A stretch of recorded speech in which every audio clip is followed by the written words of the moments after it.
Day 7, Spain against Iran for a first ever meeting.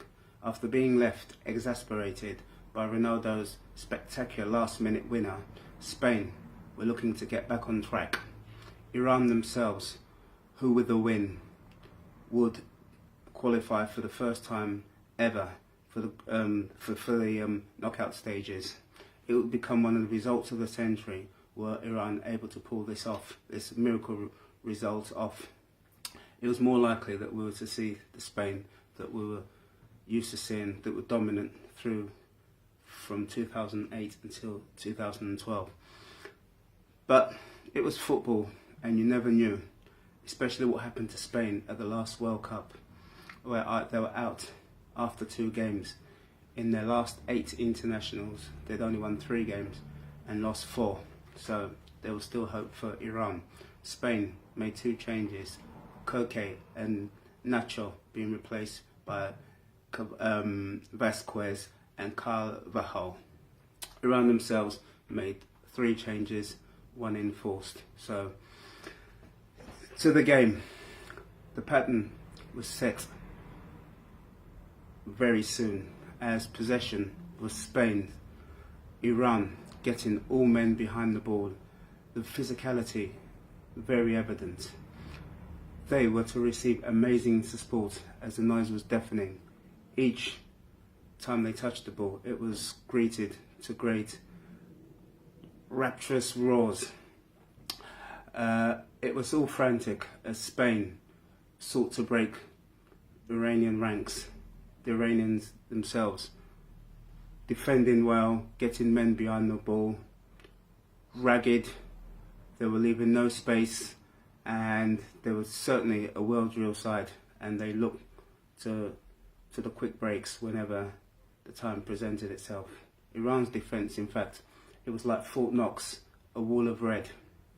Spain were permanently encamped in their opponent's half with no regular outlet. One wondered how long Iran were going to be able to resist. Spain were being restricted to long-range shots, efforts. The contest brought back memories of Iran's, of Argentina's struggle to break down Iranian ranks at the 2014 World Cup finals. There was Silva, back to goal, attempted to hook the ball into the net, but just narrowly flew over. There was no change as the half progressed, and all Spanish efforts stumbled and blocked out by the Iranian banks of defence. Blocks, tackles, everything. The game plan was working to perfection, despite the obvious distasteful acts of play acting, which was quite infuriating for the Spanish and the watching fans. An intriguing contest lay in prospect as a favourite Spain for the second half set about breaking through the mass trenches of the Iranians' wall of red. The early action was to see the keeper, Bellemans, make 2 saves, including a double one. Firstly, the ball was hacked off the line, and the second attempt was to see the effort saved, and before Vasquez came in to make the important touch, like finish, the keeper was able to get up and push the ball to safety.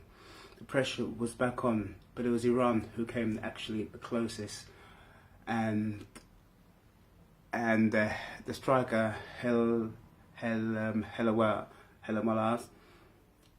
with the opportunity to put his country 1-0 ahead, unfortunately struck his effort into the side netting. And Iran were made to pay for that when fortune was to favour Spain. Diego Costa turning and kicking the ball against the defender with a rebound, hitting his shin and going in low away from the keeper. Spain had the breakthrough.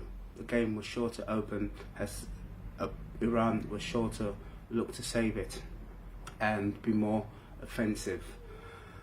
Then they reacted. Spain looked to counter, Iniesta, majestic, dictating everything. Iran thought its time had come when Hezbollah crashed Iran on level terms, or seemingly so, but the play was brought back, checked by VARs, and the goal was ruled out either for handball or for offside, either one of the two. An almighty scramble then ensued in Iran's box.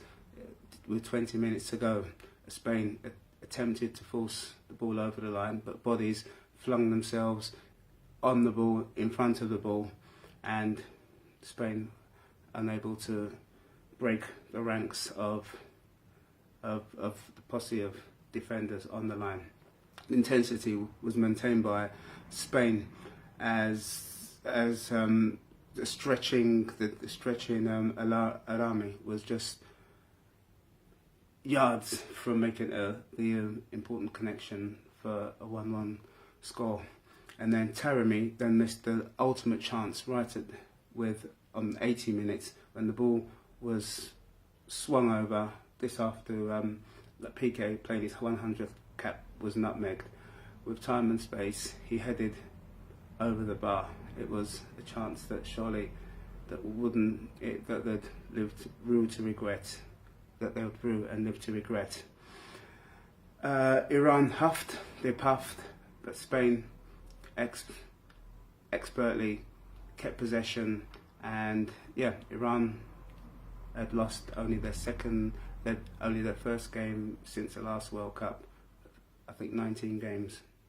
So, but they still weren't out. They had the opportunity to progress, provided they beat Portugal in their final game.